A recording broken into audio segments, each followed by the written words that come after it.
সুপ্রিয় দর্শক মণ্ডলী, আমার ইউটিউব চ্যানেলে আপনাদেরকে আবারও স্বাগত জানাচ্ছি। আমি মোহাম্মদ তারিফ হাসান। আজকে আমি আপনাদের সাথে যে বিষয়টা নিয়ে আলোচনা করতে চাই সেটা হলো কিভাবে HTML এবং CSS ব্যবহার করে খুবই সহজে একটা স্টাইলিশ এবং কালার টেবিল তৈরি করা যায়। আমার প্রিভিয়াস ভিডিওতে দেখিয়েছি যে কিভাবে HTML এবং CSS ব্যবহার করে একটা সিম্পল এবং স্টাইলিশ নেভিগেশন বার তৈরি করা যায়। তো আজকের ভিডিওতে আমি দেখাতে চাচ্ছি যে কিভাবে HTML এবং CSS ব্যবহার করে একটা কালারফুল এবং স্টাইলিশ একটা টেবিল তৈরি করা যায়, অর্থাৎ ডেটা টেবিল তৈরি করা যায়। তো আমার ভিডিওটা সম্পূর্ণ দেখতে থাকুন। So let's get started. তো সুপ্রিয় দর্শক মণ্ডলী, আমরা যে টেবিলটা বানাতে চাচ্ছি সেই টেবিলটা ঠিক এরকম হবে এবং সেই টেবিলটা আমরা HTML এবং CSS ব্যবহার করে তৈরি করব। তো এটা হলো আমাদের সেই টেবিলের ডেমো। তো এখানে অনেকগুলো সারি এবং কলাম থাকবে এবং এখানে একটু কালারফুল আমরা করব এবং সাথে হোভার ইফেক্ট থাকবে, অর্থাৎ আমরা যেই রোতে এই মাউস ওভার করব সেখানে এরকম কালার দেখাবে, এটার একটু কালার ইফেক্ট হবে। তো আমরা ঠিক এরকম একটা কালারফুল এবং স্টাইলিশ টেবিল আপনাদের সামনে তৈরি করে দেখাচ্ছি।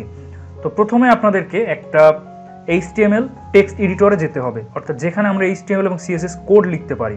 তো আমি নর্মালি ভিজুয়াল স্টুডিও কোড ব্যবহার করি, তো আমি প্রথমে সেটা অন করব। তো অন করার পরে আপনারা ফাইলে যাবেন, দেন নিউ ফাইলে ক্লিক করবেন, অর্থাৎ আমরা নতুন একটা ফাইল নিব। তারপরে আপনারা Ctrl+S লিখে আপনারা প্রেস করবেন, তাহলে আপনারা এটা সেভ করতে পারবেন, অথবা আপনারা ফাইলে গিয়ে সেভে ক্লিক করবেন। তো তারপরে আপনারা আপনাদের পছন্দনীয় ফোল্ডার, যেখানে এই HTML ফাইলটা আপনাদের রাখতে চান, তো সেখানে আপনারা রাখবেন। তারপরে আপনারা এই ফাইলটার একটা নাম দিবেন, যেমন আমি দিতে চাচ্ছি স্টাইলিশ বা colourful table, colourful HTML table. তারপরে সেভ এস টাইপ, এটা আমরা অবশ্যই HTML করব। তারপর আমরা সেভে ক্লিক করব। তো এখন আমরা HTML কোড লেখা শুরু করব। তো আপনাদেরকে ডেমো আরেকবার দেখাই যে এরকম হবে। তো আমরা টোটাল 1 2 3 4টা, অর্থাৎ আমরা 4টা কলাম রাখতে চাচ্ছি আর কিছু সংখ্যক রো রাখতে চাচ্ছি। প্রথমে আমাদের HTML সূচনা করতে হবে ডক টাইপ HTML।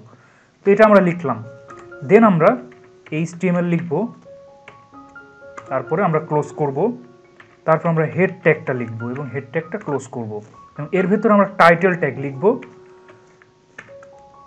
দেন আমরা একটা টাইটেল দিব। আর টাইটেল কি আপনারা তো জানেন, অর্থাৎ আমরা ফাইলটা যেই ট্যাবে অন করব সেই ট্যাবের যে নামটা সেটা হলো এই টাইটেলটা। সো আমরা সেই টাইটেলটা লিখি যে কালারফুল HTML টেবিল। এরপরে আমরা বডি অংশে চলে যাব, আমাদের হেডের কাজটা শেষ, এরপর আমরা বডি অংশে চলে যাব। সো আমরা বডি ট্যাগের স্টার্টিংটা লিখলাম, তো অটোমেটিক আমাদের এন্ডিংও দিয়ে দিল। তো এরপরে আমাদের যে কাজ হবে, এখানে আমরা এই টেবিলের একটা বাইরে একটা হেডিং দেব যে কালার টেবিল। সো আমরা এর জন্য H1 ট্যাগ ব্যবহার করব। সো H1 লিখে আমরা ক্লোজ করি, এখানে লিখব কালার্ড টেবিল। তো এখন আমরা সেভ করব। এখন যদি আমরা রান করাই যতটুকু লিখেছি, তো দেখুন এই যে কালারফুল টেবিল। তো এখানে আমি রাইট ক্লিক করব, রাইট ক্লিক করে আমি ওপেন উইথ করব। আপনাদের পছন্দনীয় যে কোনো একটা ব্রাউজারে এটা ওপেন করবেন। আমি গুগল ক্রোমে ওপেন করতে চাচ্ছি, এখানে প্রেস করলাম। তো দেখুন আমাদের বর্তমানে জাস্ট এইটুকু লেখা হয়েছে আর টাইটেলটা দেখতে পাচ্ছেন যে কালারফুল টেবিল, অর্থাৎ আমরা যে টাইটেল ট্যাগের ভিতর যেটা লিখেছিলাম এই ট্যাবে সেই নামটা দেখাচ্ছে আর আমাদের হেডিংটা এখানে দেখাচ্ছে। তো এরপরে আমরা সরাসরি টেবিলে চলে যাই। তো টেবিল লেখার জন্য আমাদের যে ট্যাগটা ব্যবহার করতে হয় সেটা হলো টেবিল ট্যাগ। তো এটা লিখলাম, তারপরে টেবিলের স্টার্টিং ও এন্ডিং শেষ হলো। এরপরে আমাদের কাজ হবে যে টেবিলের সারিগুলো নেওয়া। আর টেবিলের সারি নেওয়ার জন্য আমরা যে ট্যাগটা ব্যবহার করি সেটা হলো টিআর ট্যাগ। তো আমরা সেটা নিলাম। তারপরে সারির ভিতরে আমরা প্রথমে এই টেবিলের হেডিং দিতে চাচ্ছি, অর্থাৎ টেবিলের প্রথমের যেই সারিটা সেটার ভেতরের যেই অংশটা সেটা হলো হেডিং, অর্থাৎ প্রথম যেই সারিটা। এজন্য আমরা টেবিল হেডিং দেওয়ার জন্য TH ট্যাগ, তো সেটা আমরা লিখি। তো এখানে আমরা নাম দিব যে first name, last name, address এবং স্যালারি।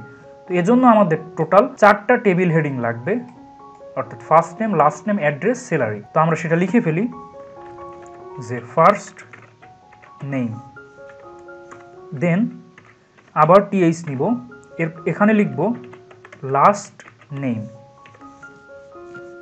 দেন আরেকটা টিএইচ নিব। তো এখানে আমরা লিখব যে অ্যাড্রেস, দেন আরেকটা টিএইচ অর্থাৎ টেবিল হেডিং বা টেবিল হেডার, এই ট্যাগটা নিব এবং এর ভেতর আমরা লিখব যে স্যালারি। তো এবার যদি আমরা কোডটা রান করাই, তো আমরা যদি আরেকবার রিফ্রেশ করি, তো দেখুন আমাদের টেবিল হেডিং হয়ে গেছে। বাট এখনও কিন্তু আমাদের অনেক কাজ বাকি, তো সেগুলো আমরা একটু পরে করব, কারণ এখানে দেখতে পাচ্ছেন টেবিলের কোনো বর্ডার আসেনি। তো আমাদের জাস্ট টেবিল হেডিংটা হয়ে গেল। এরপরে আমরা এই দ্বিতীয় সারিতে চলে যাব, অর্থাৎ যেখানে আমাদের এই ভ্যালুগুলো থাকবে, অর্থাৎ টেবিল হেডিং এর যে ভ্যালুটা সেখানে থাকবে, তো আমরা সেটাই চলে যাচ্ছি। তো আরেকটা দ্বিতীয় সারিতে যেহেতু যাচ্ছি, তো আরেকটা টিআর ট্যাগ নিতে হবে, অর্থাৎ আমাদের এই টিআর ট্যাগ, প্রথম টিআর ট্যাগ হলো প্রথম সারি, দ্বিতীয় টিআর ট্যাগ এটা হলো দ্বিতীয় সারি। তো এখানে আমরা ওই হেডিং এর ডেটা দিতে চাচ্ছি, তো এজন্য আমাদের টিডি নিতে হবে, অর্থাৎ টেবিল ডেটা। তো এখানে আমরা ফার্স্ট নেম একটা নেম দিব, যেমন আমি দিচ্ছি সেন, এবং তারপরে যাচ্ছি আরেকটা টিডি নিচ্ছি, এখানে দিব ওয়াটসন। তো অবশ্যই আমাদের সিরিয়াল বাই লিখতে হবে। তো এখানে আমি যে সেনটা লিখলাম এটা হলো প্রথম টিএইচ অর্থাৎ ফার্স্ট নেম, এটার ভ্যালু। তো লাস্ট নেমের ভ্যালু হলো এই দ্বিতীয় টিডি বা ওয়াটসন। তারপরে আমরা আরেকটা থার্ড টিডি চলে যাই, টিডি। তো এখানে আমরা লিখবো অ্যাড্রেসটা লিখতে হবে। অ্যাড্রেস ধরুন আমি লিখলাম ঢাকা। দেন আবার টিডিতে চলে যাই। তো ফোর্থ টিডিতে আমরা লিখব স্যালারি। স্যালারি ভ্যালুটা আমাদের লিখতে হবে। তো আমরা লিখে দিই $সাইন দিয়ে যে $1000। তো এবার যদি আমরা সেভ করে রান করি, তাহলে দেখুন যে আমাদের প্রথম টেবিল হেডিং হয়ে গেছে, তারপরে দ্বিতীয় সারিও হয়ে গেছে এবং সেখানে ভ্যালু। তো এরকম আমরা অনেকগুলো সারি নিব। তো চলুন সেগুলো আমরা লিখে ফেলি। তো আমরা তৃতীয় সারিতে যাচ্ছি। তো আমরা তৃতীয় টিআর ট্যাগ নিব এবং এর ভিতরে আমরা টিডির ভ্যালু লিখব, অর্থাৎ আমরা যে হেডিংটা দিয়েছি সেটার ভ্যালুগুলো আমরা সিরিয়াল বাই লিখব। আর সিরিয়াল ব্রেক করলে কিন্তু ভ্যালুটা অন্য কলামে চলে যাবে। তো অবশ্যই আপনারা সিরিয়ালটা মেনটেন করবেন। তো এখন আমি আরেকটা নাম দিচ্ছি যে ডেভিড। তো আমরা দ্বিতীয় টিডিতে চলে যাই, এখানে আমরা দেব ওয়ার্নার। তারপরে আমরা যাচ্ছি অ্যাড্রেস অংশে। সো এটা তৃতীয় টিডি, তো এটা দিয়ে ধরুন খুলনা। তার ফোর্থ টিডিতে চলে যাই। তো এখানে আমরা দিব স্যালারির ভ্যালুটা। তো আমরা $সাইন দিয়ে এটার ভ্যালু দিলাম। তো আমাদের টোটাল 3টা সারি তৈরি হয়েছে। যদি আমরা এখন সেভ করে যদি রান করি, তাহলে দেখুন তো আমাদের টোটাল 3টে, 1টা 2টা 3টা, আর 3টে সারি হয়েছে। তো এরকম আমরা আরও অনেকগুলো নিই। তো চলুন টিআর, অর্থাৎ আমরা ফোর্থ টিআরে যাচ্ছি, টিডি। তো এখানে আমরা লিখব স্টিভ। তো আমরা লাস্ট নেমে যাচ্ছি। এরপরে আমরা এই টিডি ট্যাগ দিয়ে আমরা এখানে অ্যাড্রেসের ভ্যালুটা বসিয়ে দিব। এটা আমরা দিই যে রাজশাহী। তারপরে আমরা ফোর্থ টিডি ট্যাগে যাচ্ছি এবং এখানে আমরা স্যালারি ভ্যালুটা বসিয়ে দিব। তো এখানে আমরা $2000। এরপরে আমরা এখানে টোটাল 4টা রো হয়েছে। এখন আমরা পঞ্চম রোতে যাচ্ছি। সো পঞ্চম টিআর ট্যাগ এভাবে আমরা নিলাম। দেন আমরা টিডিতে যাচ্ছি, অর্থাৎ ফার্স্ট নেমের ভ্যালুটা। তো এখানে আমরা দিতে চাচ্ছি যে গ্লেন, ফার্স্ট নেমটা দিচ্ছি গ্লেন। এরপরে আমরা লাস্ট নেম দিব। তো এখানে আমরা দিলাম যে ম্যাক্সওয়েল। এরপর আমরা তৃতীয় টিডিতে যাচ্ছি এবং এখানে আমাদের বসাতে হবে অ্যাড্রেস। সো আমরা আসুন অ্যাড্রেসটা বসাই। এটা দিচ্ছি কুষ্টিয়া। এরপর আমরা ফোর্থ টিডিতে যাচ্ছি। তো এখানে আমাদের বসাতে হবে স্যালারির ভ্যালুটা। তো আসুন আমরা সেটা বসাই। তো এখানে আমরা দিচ্ছি এই ভ্যালুটা। এরপরে আমরা আরেকটা রো নিতে যাচ্ছি। সো টিআর ট্যাগ দিব, দেন আবার টিডি, এবং এখানে আমরা ভ্যালুগুলো সিরিয়ালি বসাবো। তো আসুন বসাই। এখানে আমরা দিব টিডি, এখানে আমরা লাস্ট নেমের ভ্যালুটা দিচ্ছি। তো এখানে আমরা অ্যাড্রেসের ভ্যালুটা দিচ্ছি এবং আমরা ফোর্থ টিডি ট্যাগ নিয়ে এখানে আমরা স্যালারির ভ্যালুটা দিচ্ছি। তো আমরা টোটাল এই কয়টা সারি রাখি, আশা করি ভালো হবে। তো এবার আমরা এটা সেভ করে যতটুকু কোড করেছি ততটুকু আমরা রান করাই। তো দেখতে পাচ্ছেন এখানে টোটাল 1টা 2টা 3টা 4টা 5টা 6টা। তো এখানে টোটাল 6টা সারি আছে, অর্থাৎ প্রথমটা হলো টিএইচ টেবিল হেডিং আর বাকিগুলো আছে টেবিল ডেটা। তো আমরা এই 5টা অংশ নিয়ে কাজ করব। তো এবার আমরা সিএসএস অংশে যাচ্ছি। তো এজন্য আমরা সিএসএস নিতে গেলে প্রথমে আমাদেরকে স্টাইল ট্যাগ দিতে হবে। তো যেহেতু আমরা ইন্টারনাল সিএসএস নিয়ে কাজ করব, তো ইন্টারনাল সিএসএস কিভাবে নিতে হয়, হেডের ভেতরে আমরা স্টাইল নামে একটা ট্যাগ লিখব এবং তার ভেতরে আমরা সিএসএস লিখব। তো প্রথমে আমরা টেবিল নিয়ে কাজ করতে চাচ্ছি, তো টেবিল ট্যাগে যাই।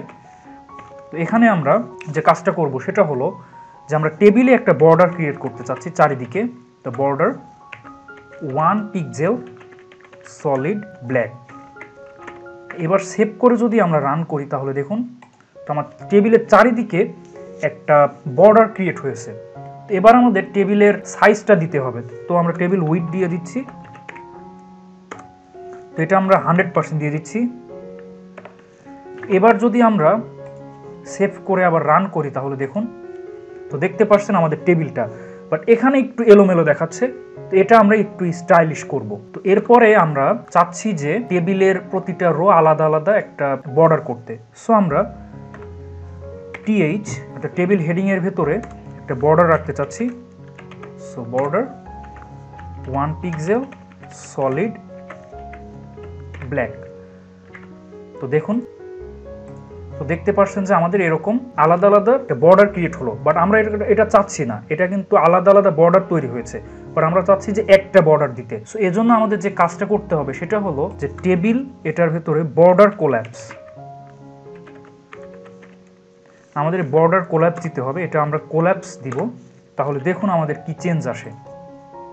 এখানে দেখতে পাচ্ছেন একটাই বর্ডার হয়েছে, তো আলাদা আলাদা ইন্ডিভিজুয়াল বর্ডার ক্রিয়েট হয়নি। এরপরে আমাদের কাজ হবে যে প্রতিটা এই ডেটাগুলো অর্থাৎ টেবিলের প্রতিটা ডেটাগুলো এটাও বর্ডারের মধ্যে থাকবে ইন্ডিভিজুয়ালি। সো সেটা আমাদের করার জন্য টিডি,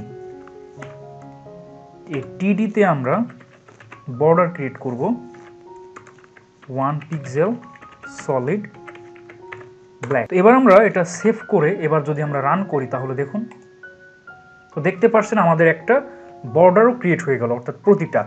তো এবার আমাদের কিছু কাজ করতে হবে, সেটা হলো আমরা চাচ্ছি যে এই হেডিংয়ে অর্থাৎ টেবিলের যে হেডিংটা এখানে একটা কালার দিতে, অর্থাৎ আমরা ঠিক এরকম একটা কালার ক্রিয়েট করতে। তো এজন্য আমাদের যে কাজটা করতে হবে সেটা হলো আমরা এই টিএইচ অর্থাৎ টিএইচকে কালার করব। সো এই সিলেক্টরের ভেতরে আমরা যাব যে ব্যাকগ্রাউন্ড কালার, তো আমরা এই কালার দিতে চাচ্ছি যে এরকম একটা কালার। এবার যদি আমরা রান করাই তাহলে দেখুন কি হয়। তো দেখতে পাচ্ছেন যে আমাদের টেবিল হেডিং এর কালারটা হয়ে গেছে। তো আমরা চাচ্ছি যে এই হেডিং এর যে নামটা সেটা হোয়াইট দেখাক। তো এজন্য আমাদের যে কাজটা করতে হবে কালার, এই কালার প্রপার্টিসটা আমরা হোয়াইট করে দিব।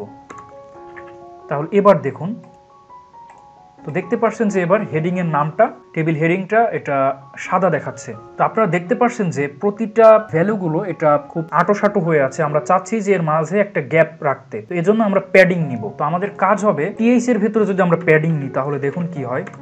আমরা 10 পিক্সেল যদি প্যাডিং নিই তাহলে দেখেন কি হয়। তো দেখতে পাচ্ছেন যে আমাদের হেডিং এর মাঝে একটা গ্যাপ ক্রিয়েট হয়েছে, তো এটা আমরা চাচ্ছি। তারপরে আমরা এই টেবিল হেডার এটার যে নামটা এটার ফন্ট সাইজটা আমরা বাড়াতে চাচ্ছি। তো আমরা ফন্ট সাইজ এটা আমরা 30 পিক্সেল যদি করি তাহলে দেখুন এবার যদি আমরা রান করাই তাহলে দেখুন যে আমাদের টেবিল হেডার এটা নামটা তুলনামূলক বৃদ্ধি পেয়েছে। তো এটার সবকিছু ঠিক আছে। তো আমরা দ্বিতীয় সারি বা বাকি সারিতে দেখতে পাচ্ছেন যে টেবিলের যে ডেটাগুলো তো সেগুলো অনেক আঁটোসাঁটো হয়ে আছে এবং লেখাটা অনেক ছোট এবং এর মাঝে কোনো গ্যাপ নেই। তো এজন্য আমরা এখানেও প্যাডিং নিব। তো আমরা টিডি এর ভেতরে আমরা প্যাডিং নিতে চাচ্ছি। তো প্যাডিং আমরা 10 পিক্সেল নিব। এবার যদি আমরা রান করাই তাহলে দেখুন তো দেখতে পাচ্ছেন যে গ্যাপ ক্রিয়েট হয়েছে। এরপরে আমরা চাচ্ছি যে লেখাটাও বড় করতে। তো আমরা টিডি এর ভেতরে ফন্ট সাইজ এটা আমরা 20 পিক্সেল করে দিব। এবার যদি আমরা রান করি তো দেখুন যে আমাদের ভ্যালুটা চেঞ্জ হয়েছে। তা আপনারা কিন্তু অবশ্যই সেভ করে তারপর রান করবেন, আদারওয়াইজ আপনাদের কিন্তু আউটপুটটা চেঞ্জ হবে না। এরপরে আমাদের কাজ হবে যে এইরকম ইন্ডিভিজুয়াল প্রত্যেকটা সারির জন্য আলাদা আলাদা কালার রাখতে বা একটা প্যাটার্ন অনুযায়ী রাখতে। এজন্য আমাদের যে কাজটা করতে হবে সেটা হলো টিআর যে ট্যাগ এটার আমরা nth চাইল্ড নিব এবং এটা আমরা ইভেন যদি রাখি তাহলে টেবিলের ইভেন সারিগুলোর কালার ঠিক ওইটা হবে। তো এখানে আমরা ওই অনুযায়ী চেঞ্জ করব। তো এখানে যদি আমরা ব্যাকগ্রাউন্ড কালার যদি আমরা একটু আলাদা রাখি, তো ধরুন আমি এই কালারটা রাখতে চাচ্ছি, তাহলে আমাদের যেহেতু আমরা টিআর nth চাইল্ড ইভেন অর্থাৎ জোড়, তো আমাদের টেবিলের জোড় সারিতে ঠিক এই সিলভার কালার দেখা যাবে। তো এবার যদি আমরা রান করি, দেখুন, তো আপনারা দেখতে পাচ্ছেন যে আমাদের ওই টেবিলের অর্থাৎ জোড় সংখ্যক যে সারিটা আছে সেটার ব্যাকগ্রাউন্ডটা এরকম সিলভার কালার দেখা যাচ্ছে। তো আপনারা দেখতেই পাচ্ছেন। আর এখানে যদি আমরা এন চাইল্ড অড নিই তাহলে কি হবে, অর্থাৎ বিজোড় সারিতে কালারটা সিলভার দেখাবে। তো এবার যদি আমরা সেভ করে রান করি তাহলে দেখুন, তো দেখতে পাচ্ছেন যে বিজোড় পজিশনের যে সারিটা সেখানে কালার সিলভার দেখাচ্ছে, অর্থাৎ 1 2 3 ওটা তৃতীয় নম্বর, 4 5। তো দেখতেই পাচ্ছেন 5 নম্বরে 3 5 7 এরকম বেজোড় পজিশনের যে সারিটা সেখানে ব্যাকগ্রাউন্ডটা এরকম চেঞ্জ হয়েছে। তো এইভাবে আপনারা আপনাদের পছন্দের মতো এন চাইল্ডটা অড ইভেন আপনারা করতে পারেন, এটা টোটালি আপনাদের উপরে। তো আমাদের কিছুটা এরকম হয়ে গেল। এবার আমাদের কাজ হবে যে হোভার ইফেক্ট করা। হোভার ইফেক্টটা কি, যে আমরা যেই শাড়িতে মাউসটা রাখবো তার ব্যাকগ্রাউন্ড কালারটা এভাবে চেঞ্জ হবে, যার ফলে বোঝা যাবে যে আমরা ওই শাড়ির উপরে মাউসটা রেখেছি। তো এজন্য আমাদের হোভার ইফেক্ট দিতে হবে। তো আমরা হোভার ইফেক্টটা কিভাবে দিব, এটা কিসের উপরে কাজ করছে, তো এটা টোটাল শাড়ির উপরে কাজ করছে। তো এজন্য আমরা টিআর ট্যাগটা নিব, এখানে টিআর ট্যাগ, টিআরটা লিখলাম, তারপর আমরা কোলন দিব, দেন হোভার লিখবো, দেন আমরা সেকেন্ড ব্র্যাকেট দিয়ে এটা ক্লোজ করব। তো হোভার ইফেক্টে আমরা কি দেখাতে চাচ্ছি, যে এর ব্যাকগ্রাউন্ড কালারটা চেঞ্জ হবে এবং কালারটা চেঞ্জ হয়ে রেড দেখাবে। অর্থাৎ আমরা যখন যে কোনো একটা শাড়িতে মাউস ওভার করব তখন এই কালারটা দেখাবে। এবার যদি আমরা সেভ করে রান করি তাহলে দেখুন, তো দেখতে পাচ্ছেন যে আমরা মাউস ওভার করলে এরকম ব্যাকগ্রাউন্ড লাল দেখাচ্ছে। বাট আমরা চাচ্ছি লাল দেখার সাথে সাথে ওই লেখাটা, অর্থাৎ ওই শাড়ি যে ভ্যালুগুলো আছে, অর্থাৎ ডেটা টেবিলের যে ডেটাগুলো আছে সেগুলোর কালার চেঞ্জ হয়ে সাদা দেখা যাক। তো এই জন্য আমাদের কি করতে হবে, এখানে কালারটা হোয়াইট করতে হবে। তো আপনারা চাইলে যে কোনো কালার রাখতে পারেন। এবার যদি আমরা রান করি তাহলে দেখুন, তো দেখতে পাচ্ছেন আমাদের হোভার ইফেক্টটা কাজ করছে এবং লেখাগুলো এরকম কালারফুল দেখাচ্ছে। তো আমরা এবার চাচ্ছি যে এইটার মতো আমরা এই কালার টেবিল, এই টেবিলের উপরের যে অংশটা, মানে আমরা এই লেখাটা আমরা মাঝখানে নিতে চাচ্ছি। তো এই জন্য আমাদের কাজ হবে, তো এটা দেখতে পাচ্ছেন কালার টেবিল, এই কথাটা ঠিক বামে আছে। তো আমরা টেক্সট অ্যালাইন করে এটা আমরা সেন্ট্রালে আনতে চাচ্ছি। তো আমরা কি করব, এটার জন্য আমরা H1 ট্যাগ ব্যবহার করেছিলাম। তো H1 এখানে লিখব, দেন আমরা টেক্সট অ্যালাইন, এটা আমরা সেন্টার করে দিব। তাহলে দেখুন এই লেখাটা আমাদের সেন্টারে দেখাবে। এবার যদি আমরা রান করি তাহলে দেখতে পাচ্ছেন যে এটা আমাদের সেন্ট্রালে দেখাচ্ছে। এভাবে আমরা একটা কালারফুল টেবিল তৈরি করতে পারি। তো দেখতেই পাচ্ছেন এটা অনেকটা আমাদের এটার সাথে হয়ে গেছে। জাস্ট আমরা চাইলে যে কোনো কালার দিতে পারি, ইভেন আমরা চাইলে প্রত্যেকটার অ্যালাইনমেন্ট চেঞ্জ করতে পারি। তো আমরা যদি এই হেডিং এর অর্থাৎ TH ট্যাগের, এই টেবিল হেডিং এর ট্যাগের এই নামটা আমরা যদি চাই যে বামে বা ডানে রাখতে, তো এজন্য আমাদের কি করতে হবে, যে TH ট্যাগে গিয়ে আমরা টেক্সট অ্যালাইন, এটা যদি আমরা লেফট করি তাহলে দেখুন কি হয়। তো দেখতে পাচ্ছেন যে আমাদের টেবিল হেডিং এর নামটা বামে চলে আসলো। তো আমরা যদি এখন সেন্টারে আনতে চাই, তো বাই ডিফল্ট এটা সেন্ট্রালে থাকে। তো আমরা সেন্টারে আনতে গেলে এই অ্যালাইনটা আমরা সেন্টার করে দিব, CN সেন্টার। তো এবার যদি আমরা রান করাই তাহলে দেখুন এই টেবিল হেডিং এর নামটা সেন্ট্রালে চলে আসছে। তো আমরা যদি এই টেবিল ডেটা, এটা যদি আমরা সেন্ট্রালে রাখতে চাই তো আমাদের কি করতে হবে, TD। তো এটার ভিতরে আমাদের টেক্সট অ্যালাইন TD এর ভিতর করতে হবে অ্যালাইন। এটা যদি আমরা সেন্টার করে দিই তাহলে আমাদের এই ভ্যালুগুলো সেন্টারে চলে আসবে। তো দেখুন আমাদের নামটাও সেন্ট্রালে চলে আসছে। তো এভাবে আপনারা আপনাদের নিজেদের মতো ডিজাইন করতে পারবেন, যে কোনো কালার, যে কোনো ব্যাকগ্রাউন্ড বা যে কোনো হোভার ইফেক্ট দিতে পারবেন। এটা টোটালি আপনাদের উপরে। তো আশা করি আপনারা বুঝতে পেরেছেন যে কিভাবে HTML এবং CSS ব্যবহার করে একটা কালারফুল টেবিল তৈরি করতে পারবেন। তা আপনারা যদি এখন এই ফাইলের কোডটা অর্থাৎ সোর্স কোড দেখতে চান, এই জন্য আপনাদের যে কাজটা করতে হবে, Ctrl+U একসাথে প্রেস করবেন, তাহলে আপনাদের ওই ফাইলের সোর্স কোডটা দেখাচ্ছে। তো দেখতেই পাচ্ছেন আমরা যে ফাইলটা অর্থাৎ যে ডিজাইনটা করলাম এর যে সোর্স কোডটা এখানে শো হচ্ছে। তো দেখতেই পাচ্ছেন এটা আমাদের টোটাল সোর্স কোড। তো আপনারা এটা দেখে আপনারা নিজেরাও ডিজাইন করতে পারবেন। তো বন্ধুরা এই ছিল আমার সম্পূর্ণ কোড। এটা খুবই সিম্পল একটা কোড। তো আপনারা খুব সহজে এভাবে HTML এবং CSS ব্যবহার করে এরকম একটা সিম্পল এবং কালারফুল একটা টেবিল তৈরি করতে পারবেন। তো যত সংখ্যক সারি বা কলাম আপনারা অ্যাড করতে পারবেন। এটা খুবই সিম্পল একটা ব্যাপার। আশা করি আপনারা বুঝতে পেরেছেন। সো মাই ডিয়ার ভিউয়ার্স, আশা করি আপনারা বুঝতে পেরেছেন যে কিভাবে HTML এবং CSS ব্যবহার করে খুবই স্টাইলিশ এবং কালারফুল একটা ডেটা টেবিল তৈরি করা যায়। তো আশা করি আমার ভিডিওটা আপনাদের ভালো লেগেছে। আমার ভিডিওটা যদি আপনাদের ভালো লাগে অবশ্যই লাইক কমেন্ট করবেন এবং আপনারা যদি আমার চ্যানেলে নতুন হন অবশ্যই সাবস্ক্রাইব করবেন। তো আজকে এই পর্যন্তই থাকবে। পরবর্তী ভিডিওতে আমি নতুন কোনো টপিক নিয়ে আলোচনা করব। ততদিন ভালো থাকবেন, সুস্থ থাকবেন এবং আমার জন্য দোয়া করবেন। আসসালামু আলাইকুম ওয়া রাহমাতুল্লাহি ওয়া বারাকাতুহু।